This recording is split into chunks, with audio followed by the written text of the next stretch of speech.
Then a year later we have Rwanda in 1994. Here Hutus were killing Tutsis in large numbers. There was a genocide. There was also a small UN mission in place. And when these killings started, the UN mission, the leaders of the UN mission, they tried to plead to the Security Council, to the US, to the leading states, that they would send more troops and that they would authorize them to use force to protect civilians. But because the US leadership and the UN, they were kind of traumatized of what had happened in Somalia a year before, they didn't want to engage with another African civil war.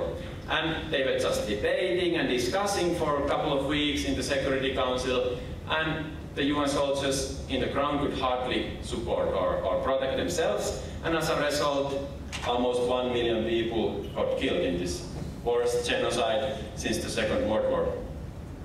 So here we have a dilemma, or a sort of a problem, that sometimes too much force, sometimes not enough force might cause the conflict to escalate. And it's a red thin line. It's hard to say in advance what should you do if we think about countries like Libya or others at the moment. Then we have ethics and human rights. In this course we look at the different key ethical dilemmas and ethical traditions and ethical issues such as universality of human rights, international law, global inequality. Should we help the poor do we have some moral duties or responsibilities to help the poor, let's say in some African country, or should we just focus on our own community or our own nation? These sorts of issues we were discussing from different perspectives and different approaches. And we held a simulation of where we were actually modeling a war crimes tribunal. And here, the sort of key dilemma that I would like to present, this is the last example, is WikiLeaks. We all know pretty much what WikiLeaks is. It's an organization that sort of specializes in leaking confidential information from governments or from corporations, because they think that by leaking it, it makes things more transparent and makes governments or corporations more accountable to citizens.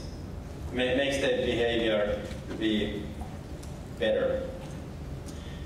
Here we of course have the people, and particularly the governments, who oppose WikiLeaks. They would say that WikiLeaks is actually a terrorist organization, that they are destroying the modern diplomacy, they are destroying the channels of communication between different states.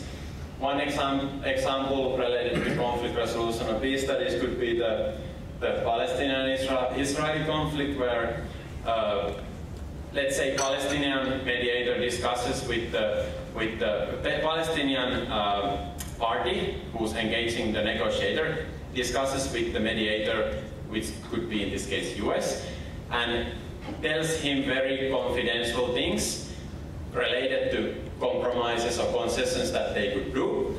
And if this leaks in the public before the whole process, before the final peace treaty is signed, this might just ruin the whole process. Some people would say that, would argue that in China, the Chinese government has actually been able to capture, to jail some dissidents, some people who have been criticizing the Chinese government, some human rights defenders, because of WikiLeaks, because WikiLeaks published information, even though WikiLeaks tries to cover all the information that could identify someone, but still, by combining different intelligence sources, they could still use this material, and they have actually jailed people in China. The other side of the coin, the debate, would of course say that no, WikiLeaks is actually the best thing that has happened in the last, since the end of Cold War, or for the international relations and for transparency of international relations for a long time. And they would of course argue that this makes, as I said, governments to behave better, because we can look at Iraq. The US government has the US soldiers there have been engaging, they have been committing human rights violations. There are cases where they've been killing civilians and then covered these cases. So it's very, and then they just cover it and try to get away from it. And without WikiLeaks, we would never know about these things. Another thing would be Guantanamo Bay. What has happened in Guantanamo Bay, we would have not got all this information. In Yemen, the US was using cluster bombs, cluster weapons, and this would not have, there wouldn't have been enough proofs. Some NGOs were actually arguing that they are doing that, but they were rejecting themselves. But only because of WikiLeaks we got enough evidence that we could actually prove that. So it's also a two-sided coin, whether it's a good thing or bad thing.